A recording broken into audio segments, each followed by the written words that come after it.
días. Muchísimas gracias por dedicar este fin de semana a enriquecer el conocimiento de la familia con el propósito de mejorar la propia familia y desde ella mejorar las familias del entorno y conseguir una Mérida, un México y un mundo mucho mejor del que ahora mismo tenemos.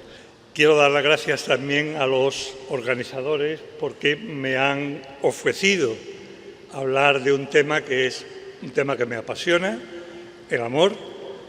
Pienso que fue en 1990 cuando escribí 8 lecciones sobre el amor humano y desde entonces he seguido trabajando el tema del amor. No sé si hay algunos de los que me escucharon ayer que los consideraría heroicos por estar dispuestos de nuevo a escucharme. Muchas gracias. Voy a proseguir, como decía, desde donde... Gracias a ustedes. Voy a intentar proseguir donde ayer lo dejé. Primero va a haber unas citas del Papa, de distintos papas, para situarnos y luego empieza mi exposición propiamente dicha. El Papa Francisco, la fuerza de la familia reside esencialmente en su capacidad de amar y enseñar a amar. La esencia y el cometido de la familia son definidos por el amor. Todo esto lo habíamos visto ya ayer, de aquí parto y ahora empiezo lo que sería nuevo de hoy. Es una foto entrañable de Juan Pablo II. El futuro de cada familia depende de este amor hermoso. El orden me parece que es clave. Amor recíproco de los esposos, que es el amor fontal, es amor de amores. Es el amor del que surgen los demás amores en la familia y que rebosa hacia el conjunto de la sociedad. Por tanto, amor recíproco de los esposos, de los padres y los hijos, amor de todas las generaciones. La misma idea, pero con un acento para mí muy importante en estas otras palabras. El matrimonio constituye el fundamento sobre el cual se va edificando la más amplia comunión de la familia, de los padres y de los hijos, de los hermanos y de las hermanas entre sí, de los parientes y demás familiares. Pienso que este es el telón de fondo sobre el que se va a recortar todo lo que diga, que son 2 grandes temas, en mi opinión. Uno es el amor familiar, que tiene unas características particulares, y otra idea clave, a veces difícil de admitir, pero creo que tengo el deber de subrayarla, es que el amor en la familia parte del matrimonio. Se genera en el matrimonio y continúa siempre a partir del matrimonio.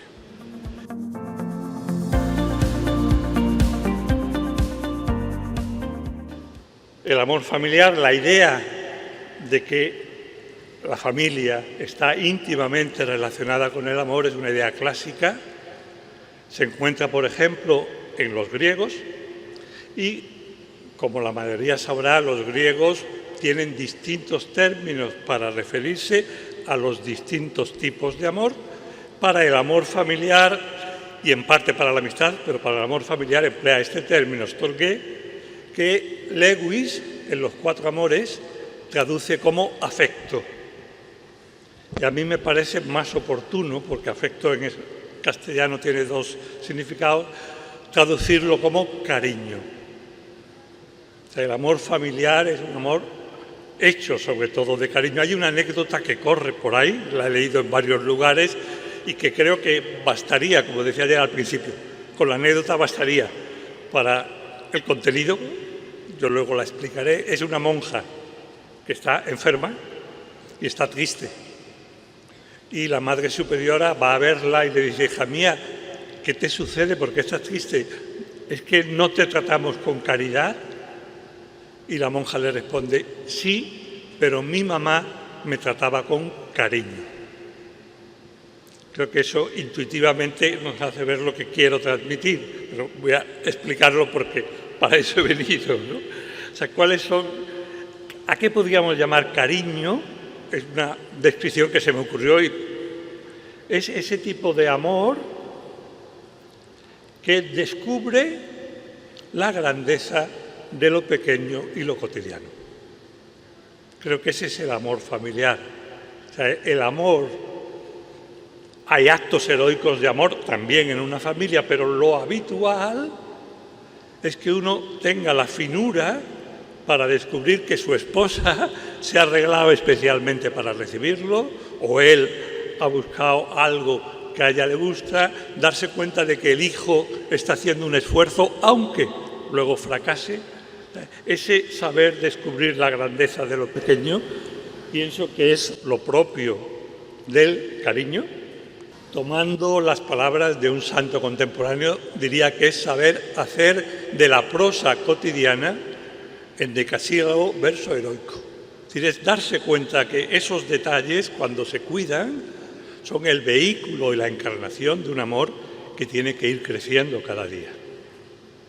Voy a dar algunas características, puede haber otras, son las que se me ha ocurrido. Creo que el amor empieza por la mirada.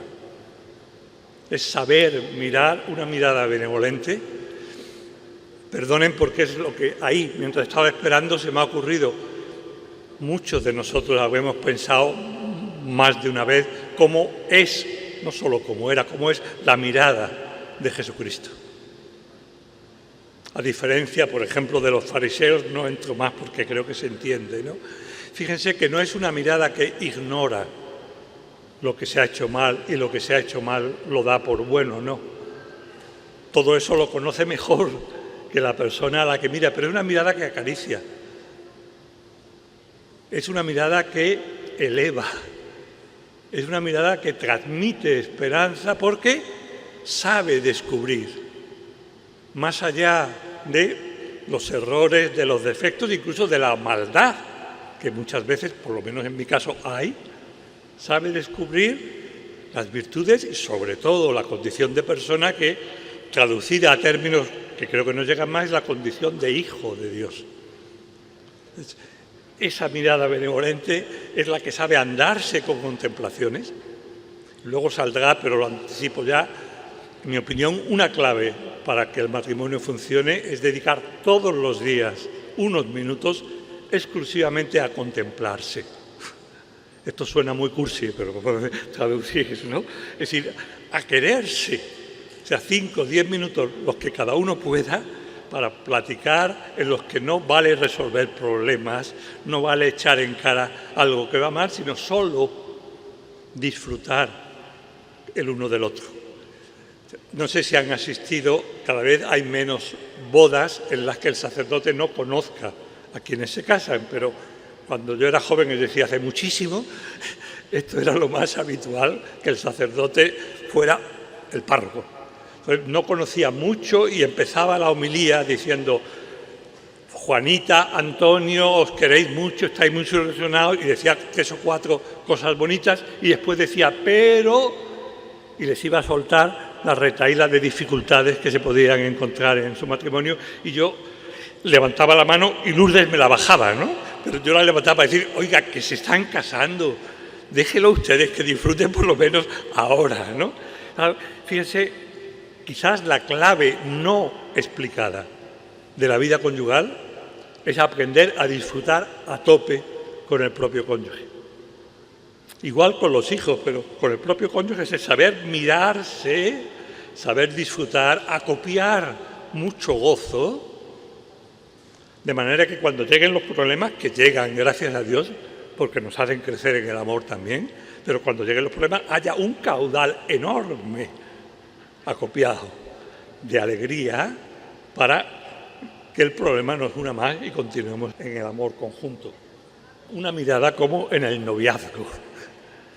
Esto sé que genera problemas. Yo desde siempre he defendido que el amor es clarividente. En el noviazgo es cierto que algunas cosas se dejan al lado, a medio viéndolas, pero sobre todo se descubre la maravilla que es el novio o la novia Y se descubre también, y esto es lo que no se trabaja bien, en un libro sobre el amor que tengo ahí lo explico más despacio, se descubre también lo que puede llegar a ser. Y uno se enamora también de eso que puede llegar a ser. El error está cuando no se advierte que esa perfección maravillosa del cónyuge es fruto también de nuestro amor, de nuestro trabajo conjunto, y se da por hecha, se baja entonces la guardia, no se cuida el amor.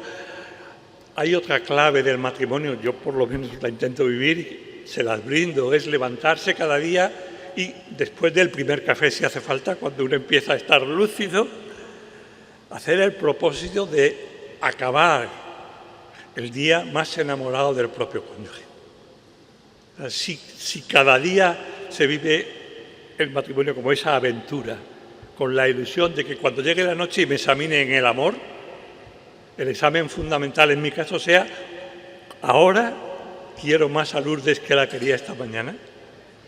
Ustedes piensen conmigo si realmente hiciéramos esto todos los días, si nos levantáramos y en cuanto pudiéramos con ese propósito que a veces se concreta en un detalle, a veces ya no hace falta porque salen solos, pero ¿cuántos problemas nos evitamos?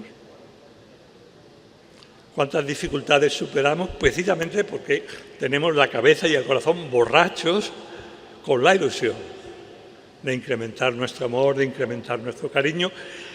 Cuando esto no se hace, cuando no se advierte que el amor es fruto de un trabajo constante, maravilloso, gozoso, pero trabajo, y a veces cuesta esfuerzo, se pierde esa mirada inicial y entonces el cónyuge decepciona. Y me parece que la clave es volver a recuperar y mantener siempre esa mirada, fíjese, que es consciente de lo que el cónyuge es, que pone por delante que es persona, con toda la grandeza que ayer comentaba y que hoy no me puedo detener, y que tiene la enorme ilusión de ayudarle a crecer como persona, amándola con locura, para que alcance ese nombre secreto que aparece también en el Apocalipsis, que Dios tiene previsto para cada uno, que solo Él conoce, que es el que señala todo el desarrollo de nuestra vida en la tierra. Pues mantener esa mirada me parece que es clave para que la vida familiar, el cariño siga. La pregunta que hago al respecto, voy un poquito más rápido ahora porque ya lo he medio dicho, el amor es ciego, ciego es el falso amor. Dicho también rápidamente, si uno lo que busca es la ilusión de sentirse enamorado, más que el bien de la otra persona, puede querer no ver lo que no va para seguir manteniendo esa ilusión, pero ese no es el verdadero amor. El verdadero amor, como decía, es clarividente. O sea, llega a la persona más a través de las cualidades y de las virtudes que los defectos. Insisto, los defectos están ahí, se ven. Lo que pasa es que se le da la importancia que tiene, uno no se encasquilla en los defectos, se da cuenta que la persona es muchísimo más que sus defectos, que sus limitaciones y que sus diferencias, que son lo que a veces nos hace daño. Chesterton lo decía de una manera muy clara, el amor no es ciego. Yo creo que todos entendemos en qué sentido se dice que sí es ciego, por eso yo explico en el que me parece que no. De ninguna manera está cegado, el amor está atado, y cuanto más atado, menos cegado está. Atado, se preguntarán, ¿qué quiere decir? Entiendo que no es solo el compromiso libre, libérrimo, o sea, ese acto de libertad maravilloso por el que entrego toda mi capacidad de amar a una mujer y ella me entrega toda su capacidad de amar, y por ese acto nos hacemos capaces de empezar a amar a un nivel radicalmente distinto que si no nos hubiéramos entregado. Esa es la maravilla de la libertad que genera una nueva virtud, la incoa, y se empieza. ¿Atado a qué? Al tú profundo del cónyuge. Y por tanto despegado del propio yo. Hace pocos días me preguntaron en una charla cuál me parecía que era el principal enemigo del matrimonio, de la vida conyugal. Dije, el de siempre, es el propio yo. El ego es siempre lo que... Fíjense que nosotros le exigimos a nuestro cónyuge cosas que no exigiríamos a ninguna otra persona, acuerdos en menudencias, simplemente porque Me contaron una anécdota, no sé si es verdad o no. Él y ella van a estacionarse y uno de los dos dice a la derecha y el otro dice a la izquierda, media hora discutiendo. No recuerdo quién de los dos gana, supongo que ella, porque es lo normal. Y al salir le dice uno al otro, ¿todo esto solo por llevar razón? No, por fastidiar. No, ¿me entiendes? No, me parece lo opuesto, pero se ve muy claro hasta qué punto metemos el yo, y el yo es lo que estorba. Esta cita de Alice von Hildebrand es muy bonita, muy bonita, muy bonita. Hay un libro precioso de ella que trata sobre los primeros tiempos del matrimonio. Dice, a los que se aman se les concede el privilegio de ver con una increíble intensidad la belleza del que aman. No solo la belleza externa, lo veremos luego, la belleza de fondo es la que va de dentro a afuera, como todo lo vital y lo grande, ¿no? Mientras que otros ven simplemente sus asos exteriores y de modo particular sus errores. Es la mirada de la madre al niño. O sea, haga lo que haga, la madre encuentra un modo de salvarlo, incluso cuando lo está castigando, ¿eh? Y es verdad, esto es lo que querría transmitirles. O sea, la profundidad de la mirada es la que sabe reconocer que esto está mal y además tengo que imponerte un castigo proporcionado y no te lo voy a quitar. Pero sé que en el fondo quieres hacer las cosas bien. Eso con el hijo es muy fácil. Con el cónyuge cuesta más y es una pena, porque tendría que ser también como lo primero. Continúo, ¿eh? Es la mirada, recuerdan, es lo que encontré, les pido perdón, de Noé. No hay otra que yo encontrara que me sirviera de Noé cuando después de que ya ha pasado el diluvio y bajan del arca, yo recuerde, no hay temporización. Después planta una viña, bebe de más y cae al suelo desnudo. Y Cam, el hijo mayor, como que se ríe de él y va a comentárselo a los dos hermanos, que llegan e inmediatamente cubren el cuerpo de su padre y lo miran con cariño. Es un ejemplo, me parece, de dos tipos de mirada. Una genera cariño y crecimiento y la otra, por el contrario, genera ruptura. Aquí hay una mía, esta no es Lourdes, ¿eh? Es una mujer embarazada. Yo aprendí con el tercer hijo, en el primero y en el segundo no, y con todas mis hijas que han quedado embarazadas y mis nueras que han quedado embarazadas, a contemplar ya en el vientre de la madre a la criatura, incluso cuando no sabemos todavía si es niño o niña, pero contemplarla así, o sea, con mis hijos, haciéndome la reflexión de que esa persona que hay ahí, es sobre todo y fundamentalmente hijo de Dios más que hijo mío. Eso luego lo continuaba durante los primeros 9 meses. Lo confieso públicamente, yo no tocaba a mis hijos porque me daba miedo de romperlos. Le preguntaba a Lourdes, ¿dónde está el asa para agarrarlo? Porque no lo sé agarrar, ¿no?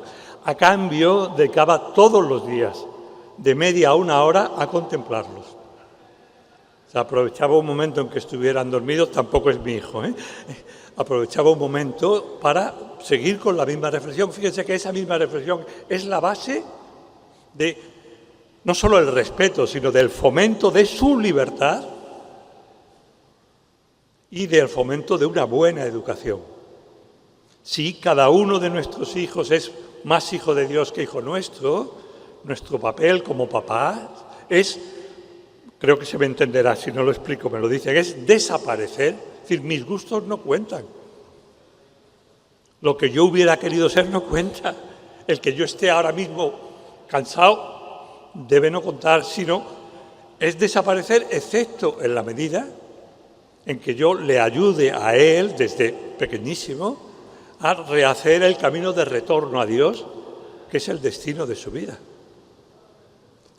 En ese sentido, Dios a través nuestro, nosotros con Dios, y es otra maravilla, ese bañarnos en el amor de Dios en cada unión fecunda.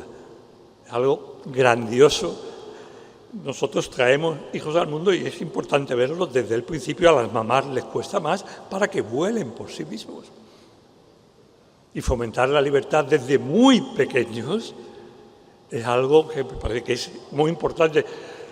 Como educación, tengo en mi canal de YouTube una charla de 40 minutos sobre este tema, porque hoy los jóvenes y los menos jóvenes son tan poco tolerantes a la frustración porque los papás les hemos impedido que crezcan.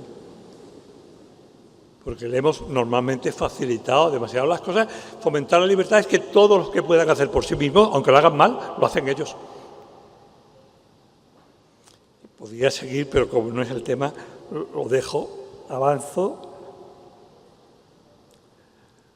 Esto va dirigido sobre todo a las mujeres. Pongamos, mi mujer tiene 71 años, lo digo así bajito, 71. Entonces, cuando nos decimos muchas veces al día, hay dos cosas muy normales en nosotros, decirnos muchas veces al día guapo, guapa, muchas, te quiero, pero muchas, guapo, guapo, y otra, pido perdón. O sea, cuando rezamos el rosario, yo le doy como unos 20 besos a Lourdes entre una cosa y otra, ¿no? Como detalles para alimentar el cariño. Cuando una mujer ya de un poquito más crecida le pregunta al marido cómo está, bueno, el marido dice, está muy guapa, y ella se sabe como cansada, con alguna arruga además, tiene que creérselo. Si no está haciendo una afrenta al marido. A Lourdes, cuando nos casamos, yo su cintura la podía coger, no exagero, entre mis dos manos. Después de 7 embarazos, ese contorno no es el mismo, pero fíjense, o sea, ese estar desfigurada externamente es el fruto de mi amor hacia ella. Es la huella que han dejado en su seno y en su cuerpo nuestros 7 hijos. Si quieren, porque es verdad, es la tarjeta de visita de todo un Dios que tuvo 7 veces confianza con nosotros y nos puso en nuestras manos unos hijos para que le ayudáramos, poquito y mal, pero para que ayudáramos a volver a Él. ¿Cómo uno no va a ver esa belleza si ha sabido realmente cultivar el amor?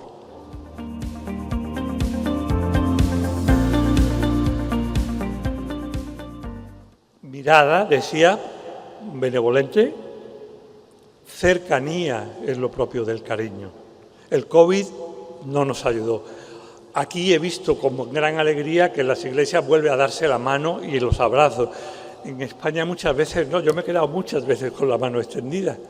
Y es una pena porque hay que saber amar con el cuerpo, es parte del amor. Pues la cercanía física es importante, la cercanía emocional es más importante todavía.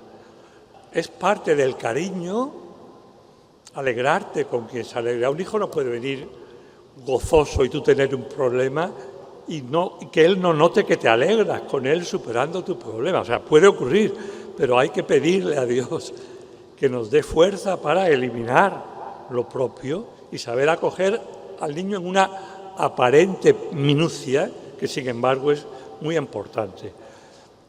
Empatía, cercanía espiritual, en el fondo cercanía personal. Tercera idea, cuidado recíproco. Es propio del cariño. No es solo el estar junto a, sino el ofrecerse, adelantarse para ayudar a todos los demás de la familia. Esta me parece que es de las más importantes, sobre todo para los varones. A las mujeres en general les sale más solo, pero el cariño es un amor con ternura. Podríamos describir la ternura como el sentimiento que surge en nosotros cuando estamos ante algo muy frágil, muy vulnerable, pero al mismo tiempo tremendamente valioso. Por eso nos sale la ternura sola con los niños muy pequeños, están diseñados para provocar ternura y nos surge. Pero fíjense, en la familia todos somos muy vulnerables porque queremos. O sea, la gran maravilla de la familia, ayer hablaba de ese movimiento de sístole y diástole, en el cual te rehaces en familia y sales al exterior para dar lo mejor de ti. ¿Y por qué te rehaces en familia? Porque ahí no tienes que demostrar nada. sea, Lourdes a mí y yo a ella, pero Lourdes a mí no me quiere porque sea ahora mismo ni el más calvo, ni el más... Me quiere porque en un momento gozoso decidió quererme y sigue incrementando, igual que yo, la libertad de querernos cada día más. Es una gran maravilla el que uno pueda llegar a casa y decir, bueno, apapáchame porque vengo hecho añicos, quítame los niños del medio porque hoy estoy que si los pillo, los piso. Por favor, quítamelo, o sea, el poder mostrarte como eres, que es mostrarte como vulnerable, sabiendo que ese mostrarte vulnerable no va a hacer que te rechacen, sino que al contrario, van a hacer que te quieran más, que te tengan más cariño, que se acerquen más a ti. Todo lo que estoy señalando me parece que esa es una clave muy importante. No solo con los pequeños, o sea, ternura en primer lugar con el cónyuge. O sea, ternura especialmente cuando viene arrepentido o arrepentida a pedirte perdón por algo que ha hecho, o a uno o a una, o algo que ha hecho mal. O sea, si siempre la actitud ante una persona es de, no es solo de respeto, eso es muy poco, es de reverencia y es de amor. Si siempre es esa la actitud, cuando alguien, por ejemplo, viene a pedir perdón, perdonen porque es metáfora, pero habría que ponerse de rodillas ante esa persona. O sea, y mostrarle hasta qué punto, precisamente por ese arrepentirse y pedir perdón, hasta qué punto ha aumentado tu amor y ha aumentado tu cariño. Yo creo que la única aportación radicalmente nueva de nuestra época es la velocidad. A caballo de ella va todo. Todo se hace mucho más deprisa, pero ahí uno no se puede recrear en la suerte, que es lo propio del amor. O sea, lo propio del amor es hacer las cosas despacio. Hay que hacer deprisa lo que no es importante precisamente para ganar tiempo, para los amigos, en este caso para la familia. Sé que en este sentido México es todavía mucho más familiar que, por ejemplo, España y que Europa en general, pero esta idea me parece importante. En una familia ya no existen los tiempos familiares, o existen cada vez menos. Existen más bien tiempos individuales, empezando por los cónyuges. Cada uno tiene su propio proyecto vital, que es fundamentalmente el profesional, tiene la cabeza y el corazón más ahí a veces que en la relación y en el trato con los hijos, y esos tiempos a veces se cruzan y saltan chispas.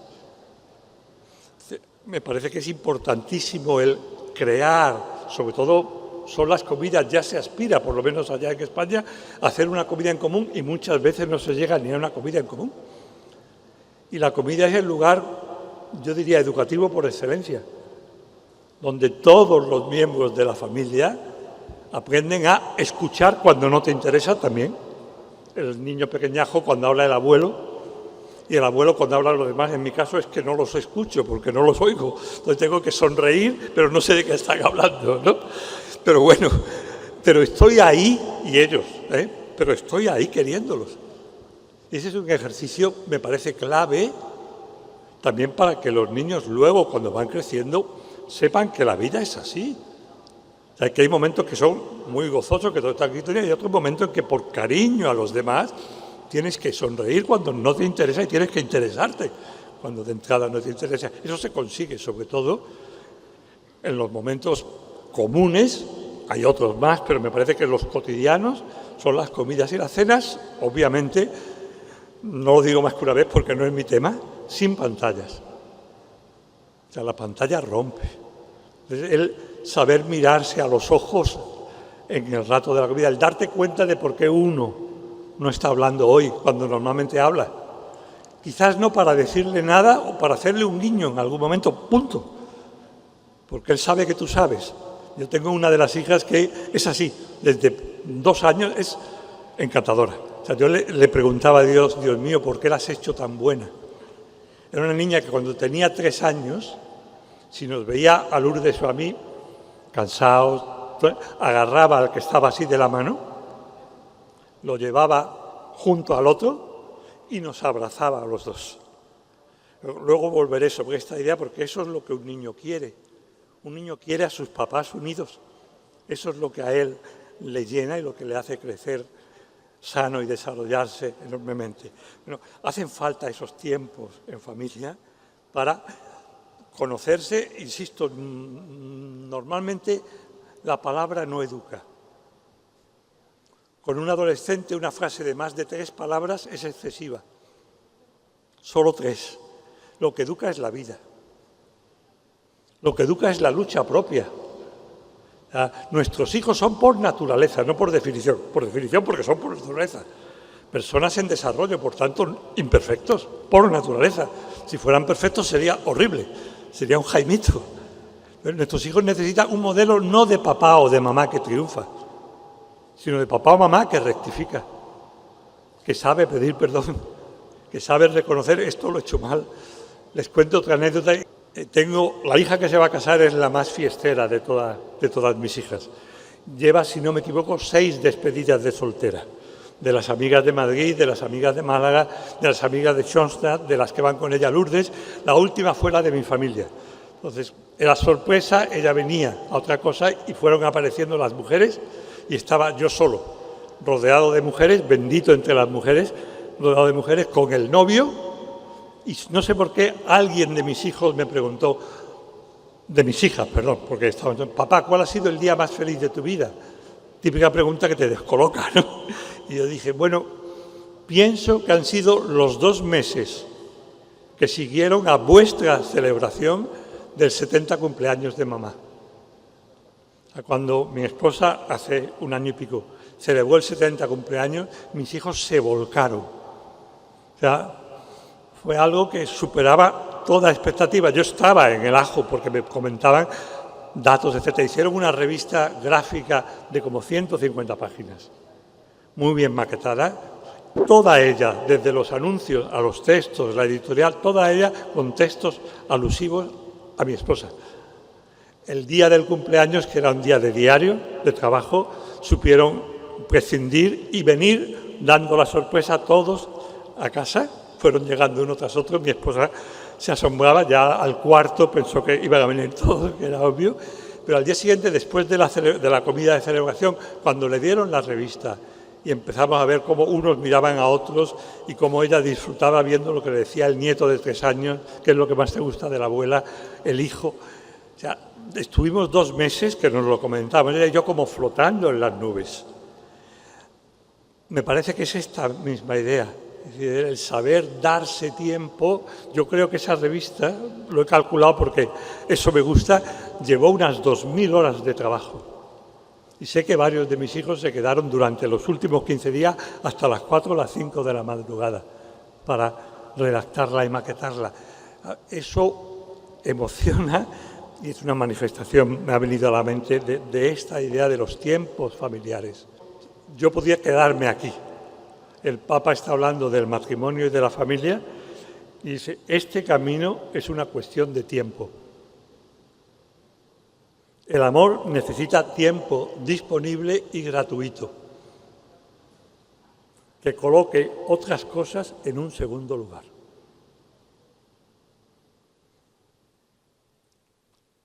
No comento porque no hace falta, al contrario. Hace falta tiempo, fíjense, cada uno de estos verbos, cualquiera de nosotros podría hablar 1 hora de ellos. Tiempo para dialogar.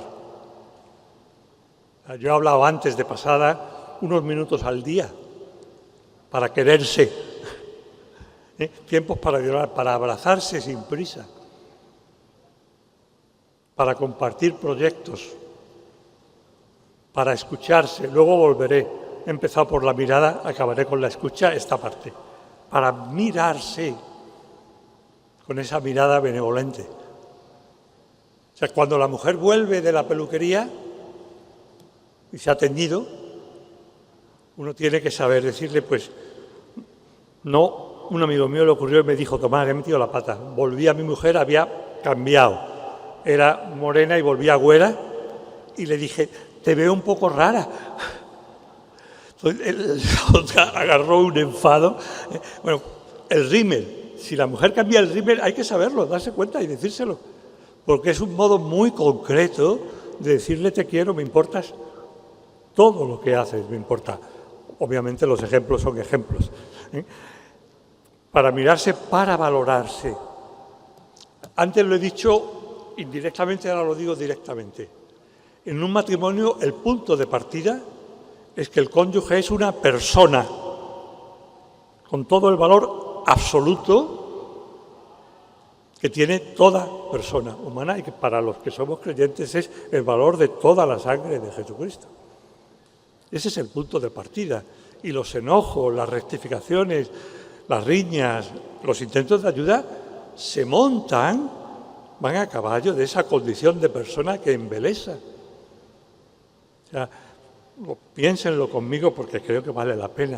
Es decir, que una persona que es fruto directo del amor infinito de Dios, decida en un momento de su vida que va a dedicarse fundamentalmente a quererme a mí, que soy una especie de gusano con capacidad de hablar, pero o sea, eso es algo grandioso que pienso que no habría que olvidar en ningún momento para dar el valor que realmente tiene para fortalecer la relación.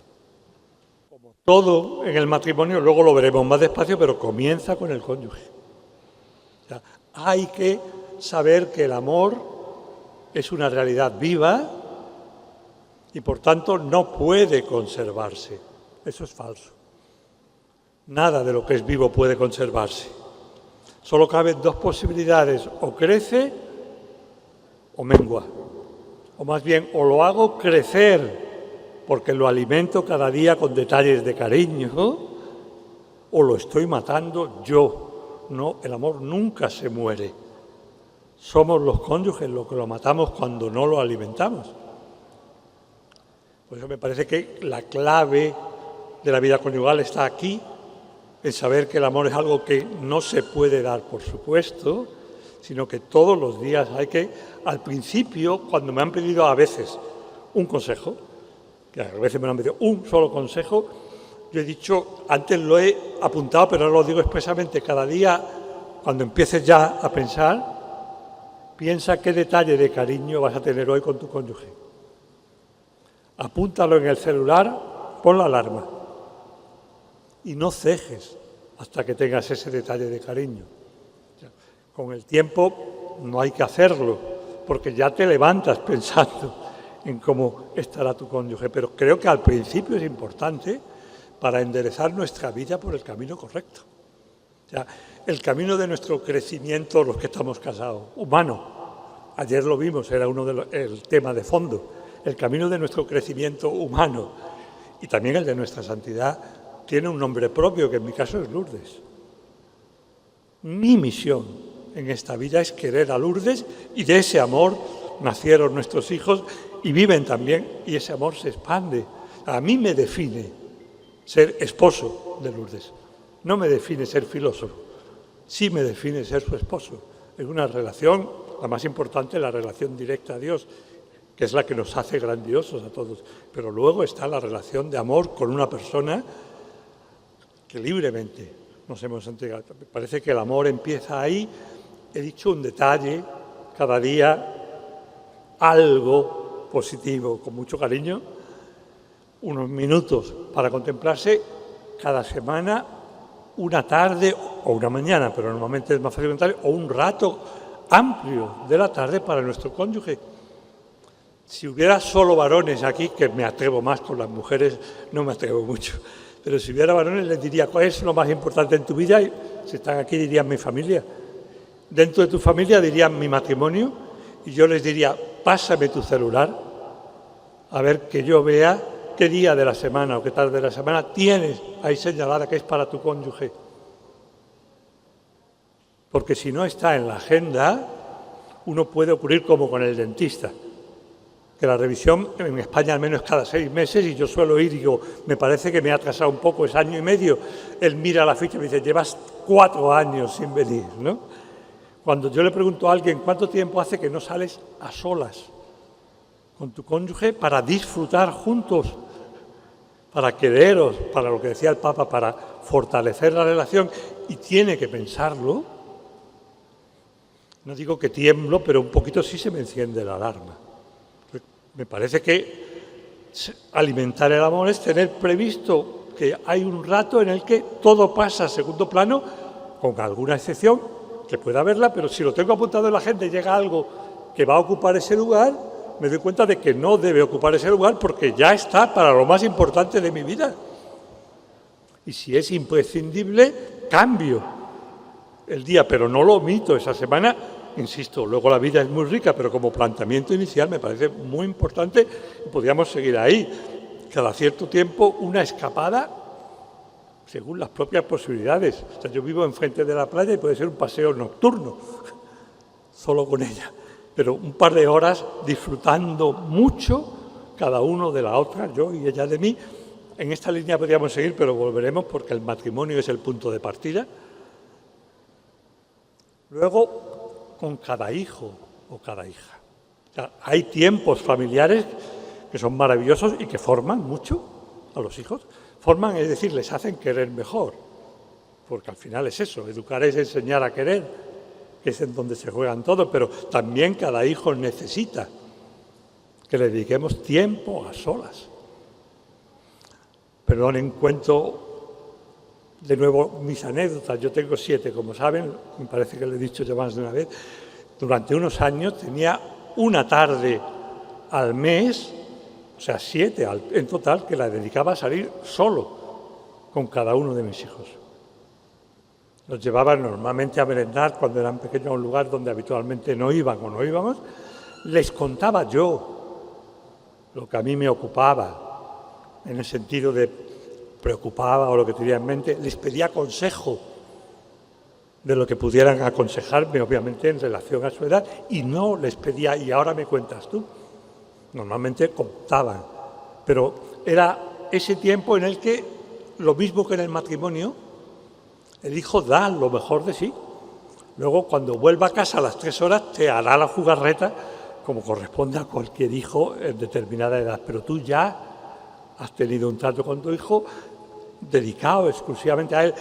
Fíjese, lo único valioso que tenemos los seres humanos, lo único es nuestra propia persona. Lo que nuestros hijos necesitan, pero imperiosamente, es que le entreguemos nuestra persona. Y ese entregar nuestra persona, me parece que ayer lo comentaba más de pasada, se traduce en tiempo e intimidad. O sea, un hijo no necesita, muchas veces es malo.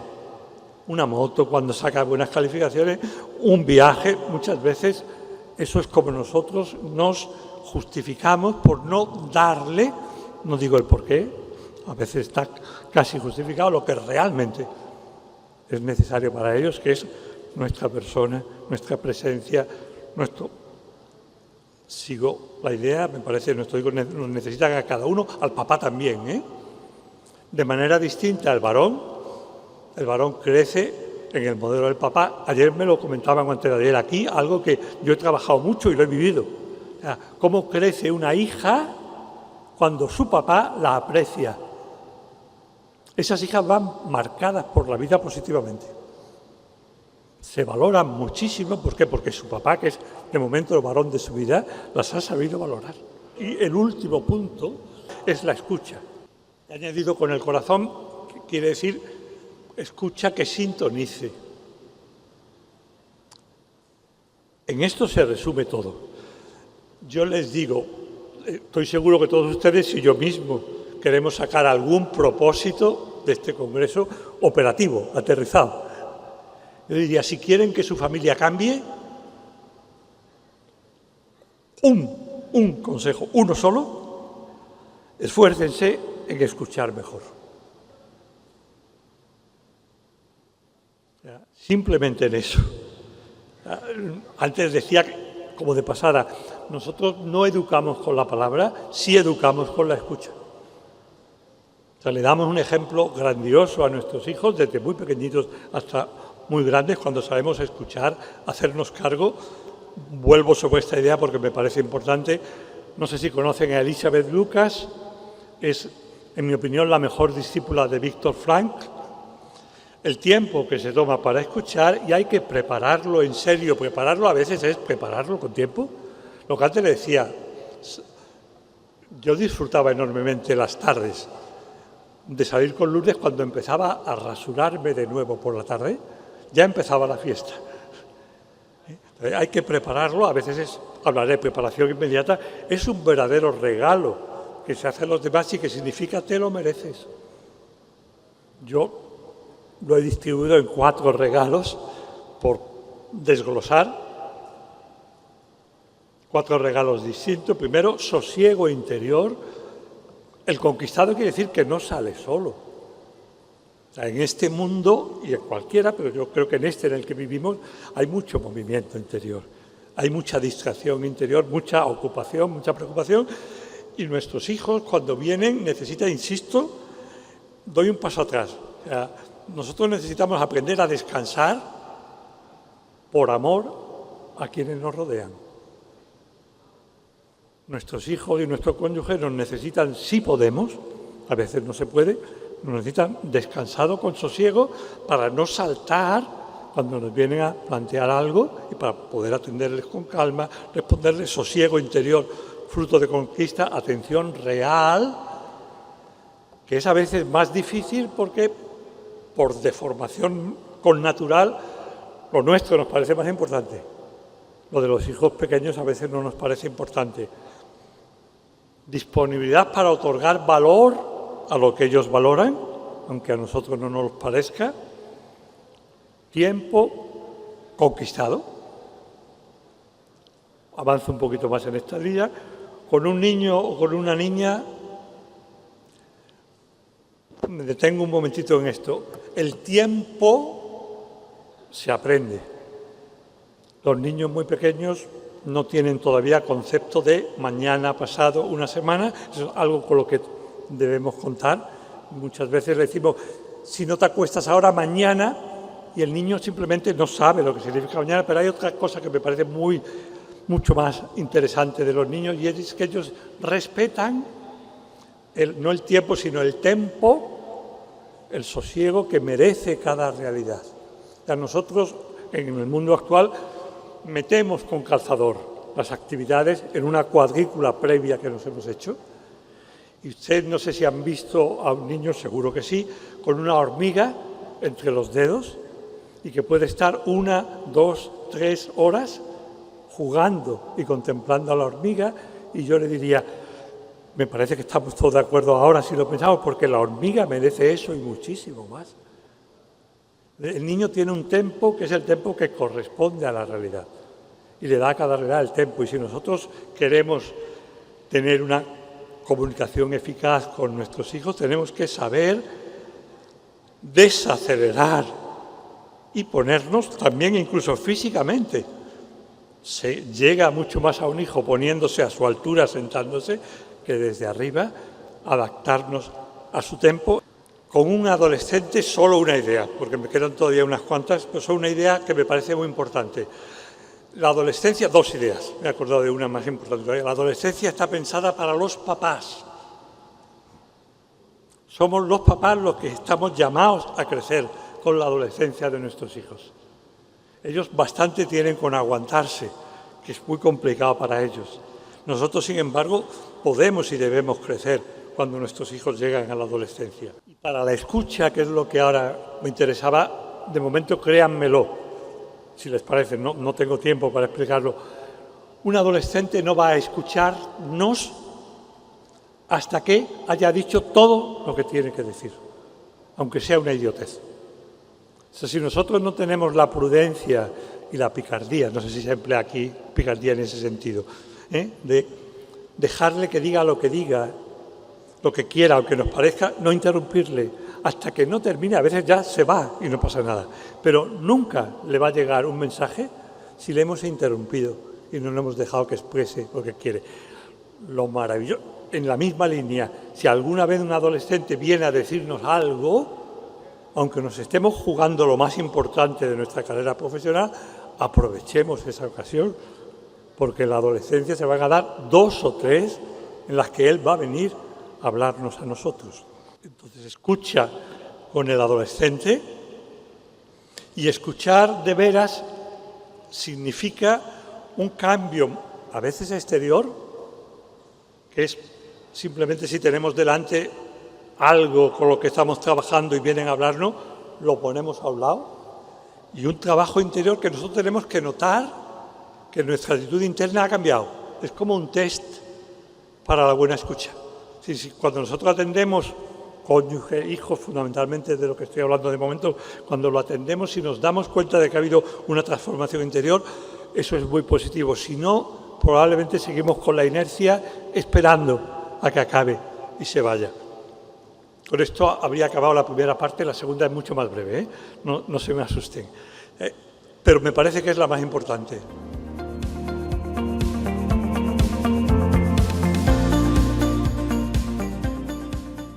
Lo dice de manera muy clara Juan Pablo II en muchos textos. Este me parece muy relevante porque según el designio de Dios,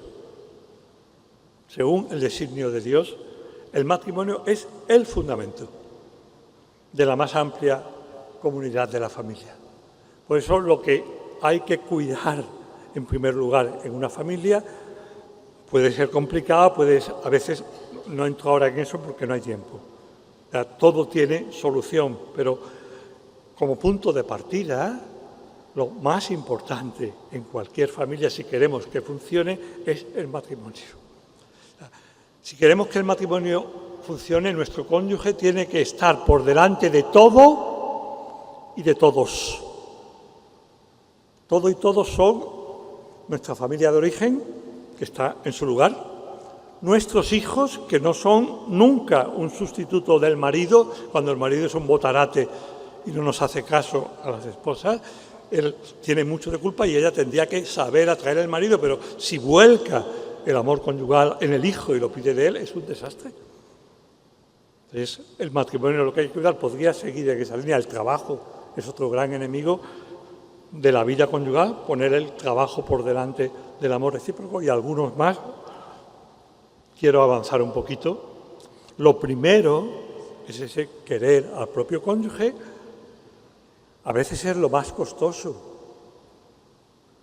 No es sencillo vivir toda una vida con una persona. Es otra idea que les brindo por si a alguien le sirve. O sea, personalmente pienso que uno no descubre sus propios defectos de veras hasta que vive muy íntimamente con alguien. Cuando empiezas a convivir día y noche con una persona, vas descubriendo hasta qué punto vas a lo tuyo.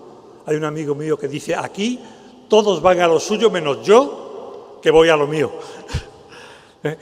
Uno descubre que es bastante egoísta, que quiere tener razón, pero fíjense, porque esta es una maravilla, lo descubre junto con la persona que Dios ha pensado desde toda la eternidad para ayudarnos a luchar contra esos defectos que tenemos. Entonces, el matrimonio es hasta cierto punto difícil. ¿Por qué digo a veces?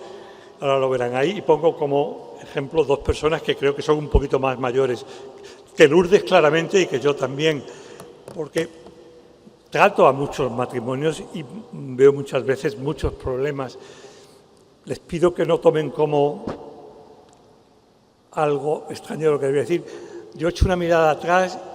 Claro que ha habido momentos un poquito más difíciles en mi matrimonio, pero sobre todo ha habido muchísimo gozo, muchísima alegría y muchísimo amor. Yo me encuentro un poco incómodo, como si fuera un bicho raro, y el otro día entendí. Nos estaban haciendo una entrevista desde Inglaterra, una chica española, pero de Inglaterra online. Yo estaba en una computadora y Lourdes se encontraba, por matrimonio con muchos años. Y casi al final contamos cómo habíamos vivido, respondimos a lo que le pregunté, y le preguntaron a Lourdes, bueno, ¿y cómo habéis hecho para que el matrimonio siga y que os quedáis ahora mucho más que cuando empezó, que es lo que tiene sentido? Y dijo algo que no lo habíamos comentado y que a mí me emocionó. Dijo ella, cuando Tomás hace algo que me duele o que me molesta o que no me gusta, nunca me permito pensar que lo ha hecho para hacerme daño. Volvemos en cierta manera a la mirada. O sea, siempre intento encontrar una explicación que lo salve, por decir así. Yo, como es de Lourdes y no mío, lo pongo porque me parece que esa actitud es una actitud maravillosa dentro del matrimonio y es lo que hace que un matrimonio vaya queriéndose más conforme van pasando los días. Antes lo he dicho de pasada, o sea, quererse como cuando éramos novios, lo dice gente a la que yo quiero mucho, no tiene ningún sentido. Aunque entendamos lo que quiere decir, pero yo me caso para empezar a quererte mucho más que cuando éramos novios, si no, no me casaría contigo, si se entiende lo que quiero decir, ¿no? Fíjense, con los hijos lo importante es cuidar el amor entre los cónyuges. El fundamento de toda la familia es el matrimonio. Son palabras de Tomás de Aquino, en mi opinión un poquito cursis, pero así es. Desde que sale del útero materno, donde el líquido amniótico lo protegía, el hijo necesita imperiosamente de otro líquido y otro útero, sin los que no podría crecer ni desarrollarse, y ese útero metafórico es el que originan el papá y la mamá cuando se quieren de veras. Otra idea en la misma línea, mucho más poderosa, que es todo un tratado de educación. También en relación al hijo, dice Tomás de Aquino, aquello que ha sido causa del surgir de una realidad, y está hablando del hijo, que es el amor mutuo de los papás, debe ser también la causa de su desarrollo. O sea, lo que nuestros hijos necesitan para crecer, para madurar, para ser cada día más mejor persona, es, en primer lugar, que nosotros nos sigamos queriendo cada vez más entre nosotros. O sea, ese amor que está en el origen de su entrada en el mundo, debe, dice Tomás de Aquino, y estoy de acuerdo totalmente con él, debe ser también la causa que permita que nuestros hijos crezcan y se desarrollen y vayan siendo cada día mejor personas. Mariolina Ceriotti es una psiquiatra italiana que le han traducido unos cuantos libros al castellano, en mi opinión son buenos, diría que muy buenos, vale la pena conocerlo. Referido primero a los hijos, el niño que nace es hijo, añade a la pareja la tarea de convertirse en papás, pero no elimina el primer deber fundamental, seguir siendo pareja, eje de soporte de la familia que se está constituyendo. Y esto trae consecuencias muy concretas, sobre todo que hay que ocuparse día tras día de mantener la relación que solo puede mejorar o empeorar, nunca detenerse. Yo antes lo decía, el amor o lo hago crecer o lo estoy matando. Pasamos al adolescente. La mejor protección para el crecimiento sano de un adolescente no depende tanto de lo que hacemos por él, sino de lo que hacemos por nosotros mismos, cultivar la propia relación de pareja. Luego vendrían los abuelos, pero ya es la hora. A los abuelos yo diría solo dos ideas. Una, hay que saber dar un paso atrás y dejar el protagonismo a nuestros hijos. Sobre todo cuando son adultos y sobre todo cuando se casan, ellos son los protagonistas de su matrimonio. Nosotros sabemos mucho más, pero tenemos que dejarles que ellos hagan su propia vida. Esa es una primera idea que me parece importante. Una segunda idea es nosotros tenemos que seguir cuidando nuestra propia relación. También como ejemplo para ellos. Yo le he dicho muchas veces a hijos míos, muchas no, algunas veces a hijos míos que piden que me quede con sus hijos y dicen, no. ¿Por qué? Porque hoy quiero salir con mamá. O sea, para mí, salir con mamá sigue siendo lo más importante. ¿Me entienden el sentido en el que lo digo? Eso es algo que a ellos les ayuda mucho. Porque, por desgracia, a veces, sobre todo cuando están en pleno desarrollo profesional, su cónyuge no es lo más importante. Como término me parece impresionante, léanla despacio conmigo. Toda la gran red de las relaciones humanas nace y se regenera continuamente a partir de la relación con la que un hombre y una mujer se reconocen hechos el uno para el otro y deciden unir sus existencias en un único proyecto de vida. Es una afirmación fortísima. Toda la gran red de las relaciones humanas nace y se regenera continuamente en cada matrimonio. Cuando yo lo leí la primera vez, lo confieso públicamente, pensé, me parece que te estás excediendo. Después me dediqué a intentar comprenderlo y yo llegué a esta conclusión. La calidad de cualquier relación humana, de cualquiera, también de la de negocios, también de la de convivencia de otro tipo, la calidad se mide por el amor real que hay en esa relación. Es decir, por hasta qué punto yo cuando cruzo a una persona en el elevador hago lo que esté en mis manos por echarle una mano, por ayudarla. La calidad de cualquier relación es el amor que ponga en ella, la búsqueda del bien del otro y, por decirlo así, hay una institución que está prevista para generar y para mejorar el amor, que es el matrimonio. Por eso no les extrañará lo que ayer decía, y no me importa acabar igual, que me parece que lo más grande, ahora me apoyo en Juan Pablo II, lo más grande que podemos hacer en esta vida por toda la humanidad es empeñarnos cada día en querer más a nuestro cónyuge. Muchísimas gracias.